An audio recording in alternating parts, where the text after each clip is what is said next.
Desarrollemos las razones trigonométricas de este triángulo. Vamos a hacerlas en función a alfa.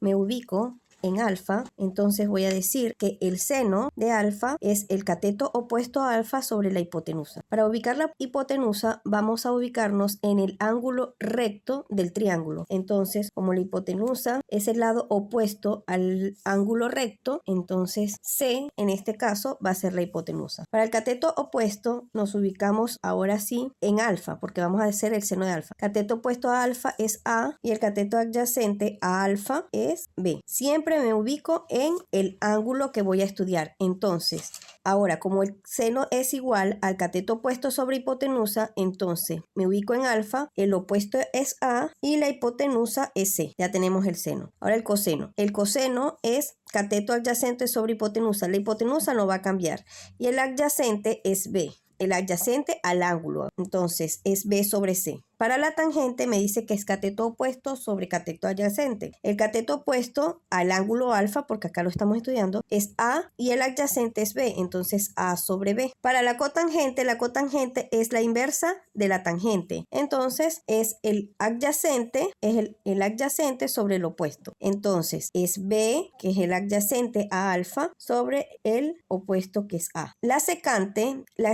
viene a ser la inversa del coseno. Sería invertir el numerador con el denominador y el denominador con el numerador. Entonces me quedaría que es C sobre B. Y compruebo que la secante es la hipotenusa sobre el adyacente. La hipotenusa que es C sobre el adyacente que es B. La cosecante es la inversa del seno de alfa. Entonces C sobre A. Es decir, la hipotenusa sobre el opuesto. Para hacer las razones trigonométricas con respecto al ángulo beta, nos vamos a ubicar en beta. Entonces vamos a hacer el cateto opuesto a beta es el lado opuesto al ángulo beta. Entonces el cateto opuesto sería B, o sea, el cateto adyacente al ángulo beta es A. La hipotenusa va a seguir siendo C porque recuerden que la hipotenusa va a ser el lado opuesto al ángulo de 90 grados. Entonces vamos a hacer seno de beta. Me ubico en beta. El seno es cateto opuesto sobre hipotenusa. Entonces el opuesto a beta es B y como la hipotenusa sigue siendo C, entonces B sobre C. El coseno de beta, me ubico otra vez en B. El coseno es el cateto adyacente sobre la hipotenusa, entonces A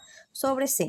La tangente de beta es el cateto opuesto sobre el adyacente. El opuesto ahora va a ser B, porque estamos con respecto a beta, entonces B sobre A. Para la cotangente es la inversa de la tangente, es A sobre B. Entonces para calcular la secante de beta es la inversa del coseno de beta, entonces C sobre A. Recordemos, para la cosecante de beta va a ser la inversa del seno de beta, entonces es decir, C sobre B. Entonces para finiquitar y para que nos quede claro, cada razón tiene una corrazón, es decir, para la razón de la tangente, que es el opuesto sobre la adyacente, la corrazón va a ser la cotangente. La corrazón del coseno es la secante y la corrazón del seno es la cosecante. ¿Qué quiere decir la corrazón? Que es el inverso, ¿no? Son inversos. El seno es inverso del cosecante, el coseno es la inversa de la secante y la tangente es la inversa de la cotangente.